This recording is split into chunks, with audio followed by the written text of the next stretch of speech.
What's up everyone, welcome back to a brand new scenario. So this isn't one that was necessarily suggested, it was one I kinda just randomly thought of. Now I know people like Bardock, but earlier I was just sitting there thinking, is there any way to introduce him into the story without having him be with Goku in the first place? Because the popular options are have Kakarot raised by him, or he follows Kakarot to Earth. But then I thought of the perfect way for them to meet midway through the story, while also not being ham-fisted Bardock fan service. And this isn't going to be unrealistic either. I am keeping it pretty grounded. It's not like Bardock gets revived randomly for no reason. With that intro out of the way, let's begin What If Goku Met Bardock. The biggest question is, when does this happen? One part of DBZ filler that I forget a lot is the fact that Goku fell down to hell at one point when going to King Kai's planet. So I think this is the perfect place to start.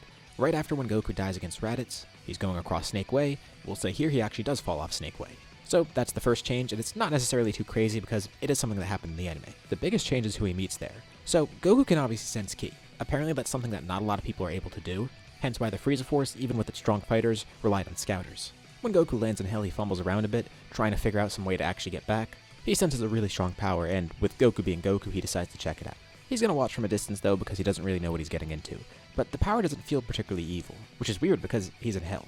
As far as he knows, a few people in hell did get to keep their bodies. Most of them have their souls cleansed and reincarnated, but like in Goku's case, he kept his body and he's still himself. So maybe there are some people in hell that actually get to do the same, although they're not gonna have the benefits of heaven. And once he gets over to where that power is, he finds some guy that looks sort of familiar.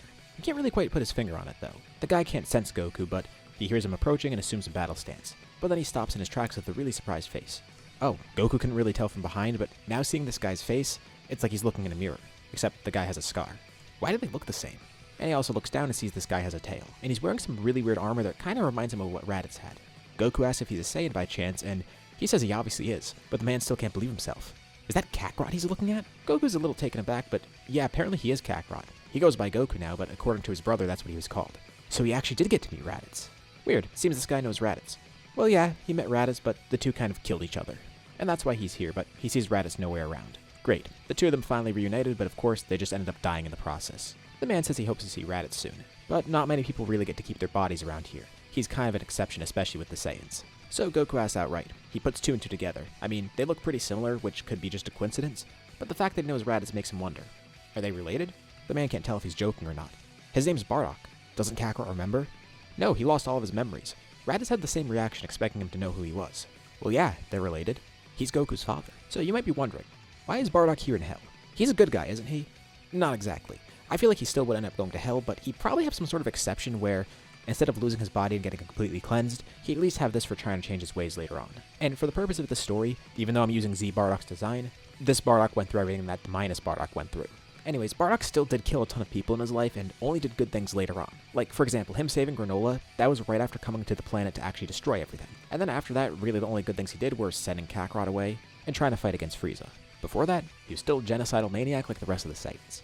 In one of the video games though, he actually does end up in hell instead of heaven, and nowhere else really confirms what happened to him. But in that game at least, he did get to keep his body while he was in hell. So here's how I'm kind of making it work here. In this scenario, Bardock's essentially in purgatory. Not literally, but in the sense that he gets to keep his body, and he could eventually make it to heaven, but for now he's gonna have to stay in hell. Basically, he's just in timeout right now for however long the gods deem fit. And this is what he tells Goku.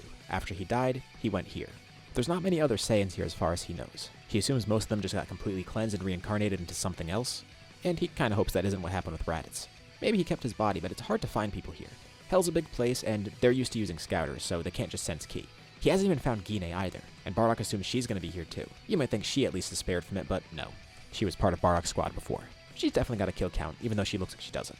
This is more sensible because Goku was in Otherworld for a really long time in the main story, and if Bardock actually went to heaven, he probably would have met him during those 7 years at least. Like, I think a Saiyan there would be a big deal, especially two Saiyans being there, with them both looking the same. Anyways, Bardock also learns of Goku's history, so Goku explains everything that happened, and why he's also called Goku now. He doesn't really remember much about the Saiyans, and thankfully, Bardock's not really getting on his case about it like Raditz was. And with Goku being Goku, sensing this guy's great power, he wants to fight him. Bardock's not going to turn it down. The two briefly battle, and Bardock easily defeats Goku.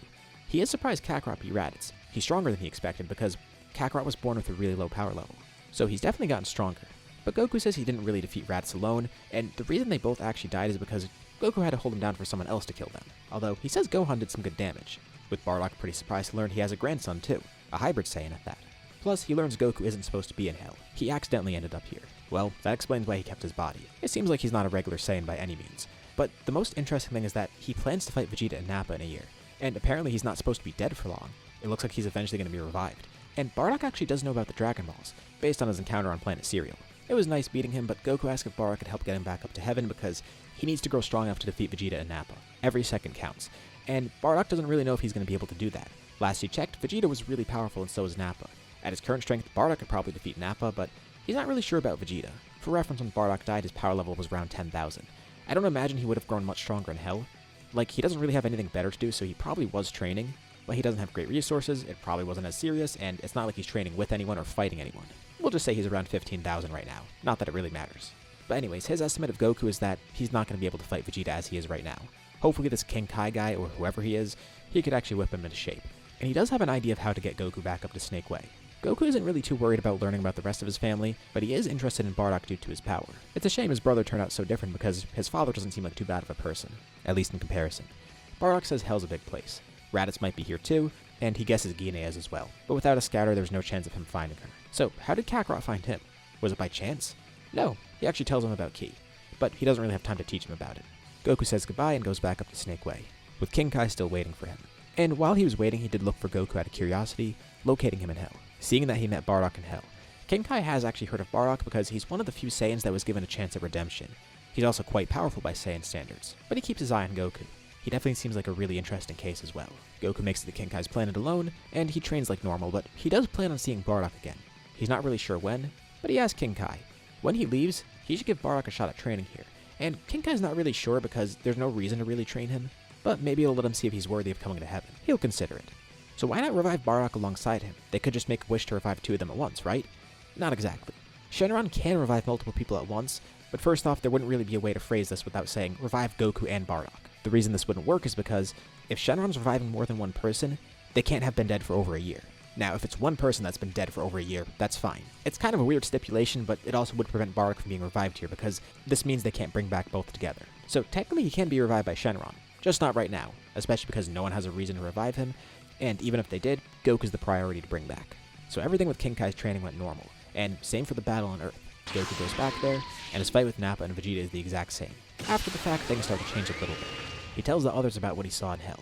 Krillin's pretty wary of this because, well, he saw Raditz. But Goku says Bardock actually seems to not be as evil as him, which was really weird. He doesn't know why Raditz turned out that way. He didn't get to meet his mother either, and on the topic of Raditz, he actually didn't see him down there. Gohan's pretty surprised to hear this too, especially being kidnapped by Raditz and all. Well, at least his grandfather doesn't seem to be an ass. But Goku only really met him for a bit, so he's not too sure if that's a good estimate of his character. It's just he had a better first impression with him than Raditz because Raditz tried to kill him and kidnap his son. Bardock actually talked to him like a person and sparred with him without trying to kill him. After all, Bardock does show some sort of care for Goku. That's the whole reason he was sent away in the first place. And that did make Bardock really happy. The whole reason Kakarot was sent away was so he could survive on Earth, and even though he died in the process, hey, at least he came back. Now we go on to Namek, and nothing else is really going to change from here on out. Besides some really small interactions, everything in the Saiyan saga went the same. So Namek starts off pretty normally too. At least on Namek itself. When we get to the point of Piccolo being revived, that's when there's a big shift. A wish is made to Porunga to revive Piccolo, but they learn there's actually a stronger warrior on King Kai's planet right now, one who also wants to fight Frieza. It's Bardock. He trained with the dead Z fighters. They all made it to this planet, and King Kai decided that maybe it would be good to have Bardock come here too, just out of curiosity. Which was really weird because they didn't expect to meet him right away. He's actually been training with Yamcha, Tien, and Chaozu, as well as Piccolo. Piccolo still is the first one to be revived because they trust him, but it is interesting to note that they have Bardock on standby. Granted, they would need 2 wishes for that still, one to revive him and one to bring him here, so they didn't want to waste 2 wishes on someone they barely know. The Namek arc continues like normal. The only difference is Piccolo would probably be marginally stronger because there was an extra person he was training with, but other than that, nothing big changes. Trust me, I'm going somewhere with this though. It's not just Goku meets Bardock in Hell then completely forgets about him later on. It's just that there's not really anything that can be done about him right now. Let's fast forward to the fight between Goku and Frieza. Of course, Bardock's stunned to watch his son become the first Super Saiyan. He's been watching everything with King Kai, and his power is incredible. The fact that he fought against the Ginyu Force so easily was insane, even if he did struggle against Ginyu himself. But then he's going toe-to-toe with Frieza, and not just that, he transformed. He became the legend. Vegeta thought he became a Super Saiyan on Namek, but Goku was actually the first one to do so. Kakarot, his low-class son with such a low power level, it was him. He has an insane surge of pride and happiness when seeing this, especially with it being used against Frieza. And in Goku's fight against him, Frieza of course did recognize Goku as looking similar to Bardock, and this came up when they were talking to each other. He's not particularly fond of Bardock, he barely got to know him, but Goku does find it really ironic. It was probably fate that they met because Bardock tried to rebel so long ago but didn't succeed. He's just picking up where his father left off. The rest of their fight goes pretty normally. King Kai urges Goku to not fight Frieza at his full power and just leave, but Goku wants to fight him. He's not going to back down from this, especially because Bardock then asks King Kai to talk to him, with King Kai hoping Bardock can knock some sense into him. But that's not what he does at all. He tells Goku to kick his ass, fight him at his full power. King Kai immediately cuts off the contact because Bardock's just encouraging this, and Goku smirks, even chuckling a bit hearing this. Yep, that was the plan all along. It's good to hear him and his father are on the same page here, but once more this isn't really going to change anything. The outcome of the fight goes pretty much like normal. Namek's destroyed, Frieza's defeated, and Goku barely escapes with his life, although no one actually knows about that. Bardock expects that Goku's going to come back here eventually, and same for the others still on King Kai's planet.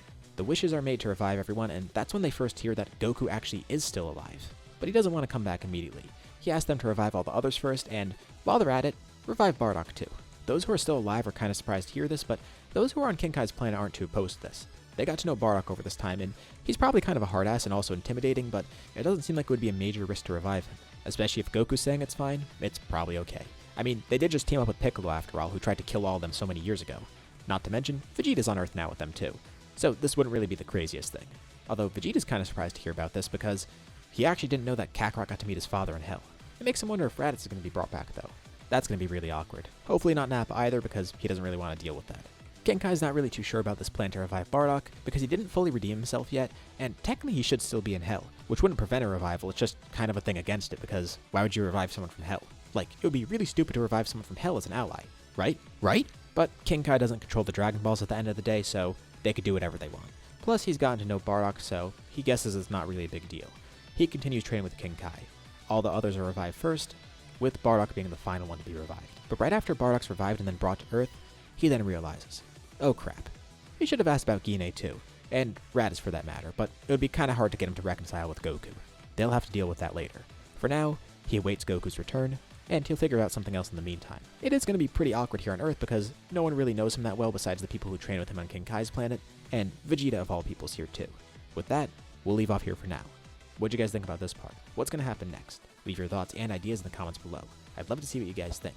As usual, be sure to drop a like and subscribe if you haven't already. It really does help out the channel, and it shows me you want to see more videos like this. Anyways, thank you all for watching, and I'll see you all in my next video.